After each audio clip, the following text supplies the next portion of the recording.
Well, how you doing? This is going to be a quick rundown on this Stag Arms AR-10 that I own. This thing is a really cool rifle. If you guys have the chance to obtain one, I highly recommend it. I actually purchased this secondhand, and as you can see, it already had a red dot mounted on top of it. After the fact, I ended up getting a hollow sun flip to side magnifier, and I really thought that this was just going to be a toy. Well, I ended up deciding to go brown bear hunting, and this is in .308 Winchester 7.62, right? 25 round PMag, and actually took it with the 25 rounder.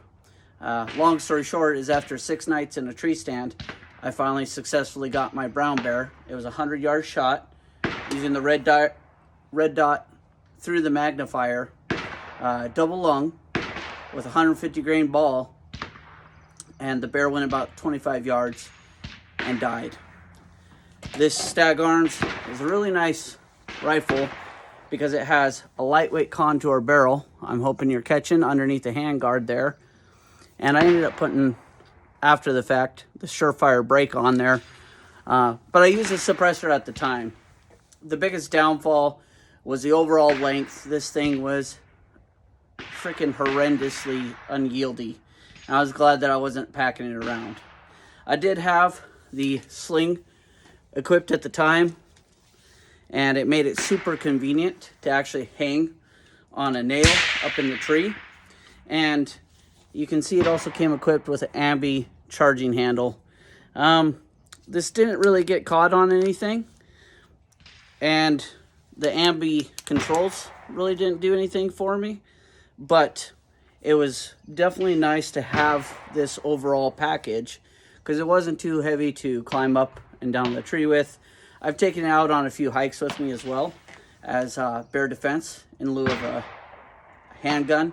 And I could tell you that I'd honestly feel very comfortable recommending this as an alternative if you were trying to buy a defensive tool, not only for four-legged but two-legged critters, and then also have something that you could use for harvesting game. So whole point is to come out here, do a short rundown on it. It did come with a plastic ejection port that you can see the previous owner just closed when they painted it. I believe that they taped off right here on the trigger. Don't know that it did anything special. And the bolt group is just a standard nitrided bolt group that's in there. Been on quite a few hunting trips. I did add the Magpul M-Lock hand grip kit. Like I said, very minimal additions to it, especially this hollow sun. But the hollow sun did hold up. Man, I beat this thing on the four-wheeler. Oh, by the way, this is a Vortex red dot. Both of them held up just fine in the summertime in Alaska on the four-wheeler, getting bounced around. No issues. I had a good 200-yard zero, and the distance that I shot the bear was at 100 yards. So when I did my quick snapshot that occurred, I just knew that I needed to hold a little bit high and got the nice double lung shot. So let's see if I prepared properly. Oh, yep, sure enough, there is battery life left in this red dot. So we're gonna fire this thing for you. Try and do a one take so you guys can see there's no janky editing. Again, I don't use a big setup. Today, we're just gonna fire a few rounds of Remington 150 grain full metal jacket. But I've fired Hornady tap. I've also fired Remington core locks, and I haven't had any issues with this feeding at all. So, on with the show, right? Let's shut up and shoot.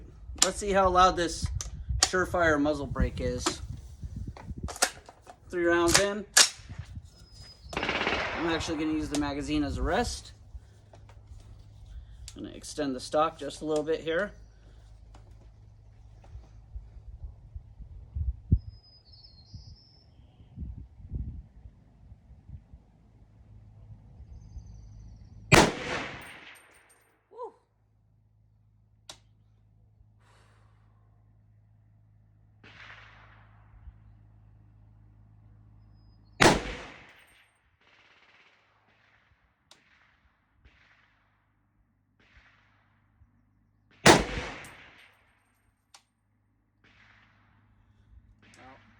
That last one, I feel like I pulled.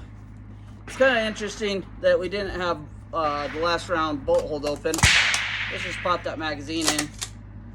I wouldn't doubt that it had something to do with the fact that I was monopoding on the magazine.